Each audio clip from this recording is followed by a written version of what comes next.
오늘은 조금 오래 머물러도 괜찮은 이야기를 해보려고 합니다.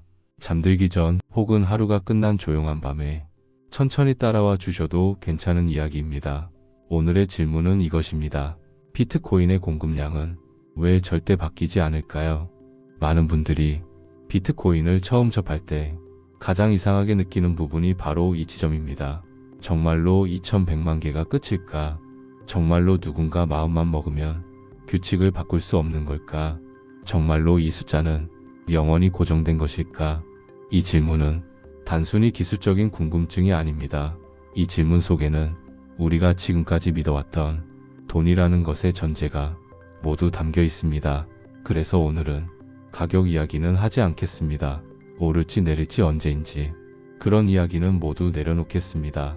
오늘은 오직 왜 비트코인의 공급량은 처음부터 끝까지 변하지 않도록 설계되었는지, 그리고 왜 그 규칙이 지금까지 단 한 번도 깨지지 않았는지를 조용히 이야기해 보겠습니다. 우리가 쓰는 돈은 항상 늘어날 수 있다는 전제 위에서 존재해 왔습니다. 원화든 달러든 경제가 성장하면 돈이 필요하고, 위기가 오면 돈을 풀고, 문제가 생기면 다시 조정합니다. 이 과정은 우리가 익숙하게 받아들여 왔습니다. 왜냐하면 우리는 태어나면서부터 이 시스템 안에서 살아왔기 때문입니다. 돈은 필요하면 늘어나는 것, 경제를 살리기 위해 찍어내는 것, 그게 당연하다고 배워왔습니다. 하지만 이 구조에는 한 가지 전제가 숨어 있습니다. 돈의 공급량을 누군가는 결정해야 한다는 전제입니다. 그리고 그 누군가는 대부분의 경우 우리가 아닙니다. 회의실 안에서 전문가라는 이름 아래에서 정책이라는 명분으로 결정이 내려집니다. 비트코인은 이 전제를 처음부터 부정합니다.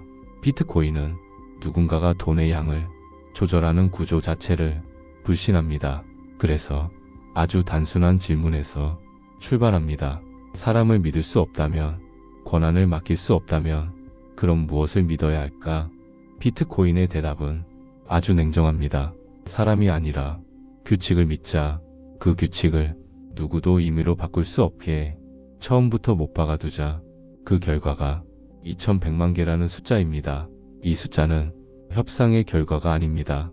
정책 토론의 결과도 아닙니다. 코드로 새겨진 수학적 상한선입니다. 비트코인은 새로운 돈을 만들 수는 있지만 그 방식과 속도, 그리고 총량까지 이미 정해져 있습니다. 약 10분에 한 번 블록이 만들어지고 그 대가로 새 비트코인이 지급됩니다. 하지만 이 보상은 시간이 갈수록 줄어듭니다. 4년마다 반으로 줄어들고 또 줄어들고 또 줄어듭니다. 이 과정에는 회의도 없고 발표도 없고 예외도 없습니다. 그저 시간이 지나면 자동으로 실행됩니다. 이 구조는 돈을 정책의 도구가 아니라 시간의 함수로 만들어버립니다. 그래서 비트코인의 미래 공급량은 이미 다 계산되어 있습니다. 내년에 몇 개가 생길지, 10년 뒤에 몇 개가 생길지, 100년 뒤에 몇 개가 남아있을지까지 모두 예측 가능합니다. 여기서 많은 분들이 본능적으로 불안해합니다. 경제가 커지는데 돈이 늘어나지 않으면 문제가 생기지 않을까? 이 질문은 지극히 정상적인 질문입니다. 왜냐하면 우리는 늘 성장 더 많은 돈이라는 공식에 익숙하기 때문입니다. 하지만 비트코인은 다른 길을 선택합니다. 돈을 늘리는 대신 돈을 쪼갭니다. 비트코인은 하나의 단위가 아니라 아주 작은 단위까지 나눌 수 있도록 설계되어 있습니다. 즉, 경제가 커질수록 돈을 찍는 것이 아니라 같은 돈을 더 정밀하게 사용하는 방향을 택한 것입니다. 이것은 단순한 기술 선택이 아닙니다. 이것은 인류가 돈을 대하는 방식에 대한 완전히 다른 제안입니다. 그리고 이 구조를 가장 단단하게 지키는 장치가 바로 공급량은 바꿀 수 없다는 합의입니다. 많은 분들이 이렇게 생각하실 수 있습니다. 그래도 결국 사람들이 동의하면 바꿀 수 있는 것 아니냐고요. 하지만 여기서 비트코인의 구조가 다시 한번 드러납니다. 비트코인의 규칙은 다수결로 바뀌지 않습니다. 왜냐하면 비트코인에는 강제력이 없기 때문입니다. 누군가 공급량을 늘리자고 제안해도 그 제안을 따르지 않을 자유가 모든 참여자에게 있습니다. 노드를 돌리는 사람, 비트코인을 보유한 사람, 네트워크를 사용하는 사람 모두가 선택할 수 있습니다. 나는 이 규칙을 따르지 않겠다고. 그 순간 규칙을 바꾼 쪽은 비트코인이 아니라 다른 무언가가 됩니다. 그래서 공급량을 늘리는 선택은 이론적으로 가능해 보이지만 현실적으로는 자기 부정에 가깝습니다. 비트코인의 가치를 믿는 사람들은 그 규칙이 깨지는 순간 시스템을 떠날 것이기 때문입니다. 이 자유로운 이탈 가능성이 아이러니하게도 규칙을 가장 단단하게 만듭니다. 누군가를 설득해서 억지로 따르게 하는 구조가 아니라 동의하지 않으면 떠날 수 있는 구조이기 때문에 오히려 합의는 유지됩니다. 그래서 비트코인의 공급량은 누군가가 지켜줘서 고정된 것이 아닙니다. 경찰이 지키는 것도 아니고 법이 보호하는 것도 아닙니다. 각자가 이 규칙이 깨지는 순간 떠날 수 있기 때문에 지켜지고 있는 것입니다.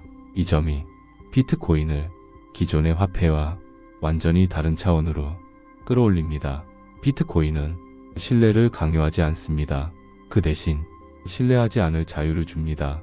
그리고 그 자유가 결과적으로 가장 강한 신뢰를 만들어냅니다. 우리는 공급량이 고정된 돈을 단 한 번도 경험해 본 적이 없습니다. 그래서 처음엔 불안합니다. 낯섭니다. 이상해 보입니다. 하지만 비트코인은 묻고 있습니다. 정말로 돈은 늘어나야만 하는가? 정말로 누군가는 항상 조절해야만 하는가? 이 질문이 불편하기 때문에 비트코인은 오랫동안 외면받아왔습니다. 하지만 동시에 이 질문 때문에 비트코인은 계속 살아남고 있습니다. 비트코인의 공급량이 절대 바뀌지 않는 이유는 기술 때문만이 아닙니다. 그 안에는 불신을 전제로 한 설계, 권한을 거부하는 구조, 그리고 사람보다 규칙을 믿겠다는 냉정한 선택이 담겨 있습니다. 이 구조가 앞으로 어떤 결과를 만들지는 아무도 확신할 수 없습니다. 하지만 분명한 건 비트코인은 문제가 생길 때마다 돈을 더 찍는 방식으로 해결하지 않는 자산이라는 점입니다. 그리고 이 점이 비트코인을 단순한 투자 대상이 아니라 시간을 두고 관찰할 가치가 있는 실험으로 만듭니다. 오늘 밤 이 이야기가 조금 길었더라도 조금 느렸더라도 비트코인을 가격이 아니라 구조로 바라보는 하나의 기준으로 남았으면 좋겠습니다. 지금까지 밤에 듣는 비트코인 라디오였습니다. 조용한 밤 되시길 바랍니다.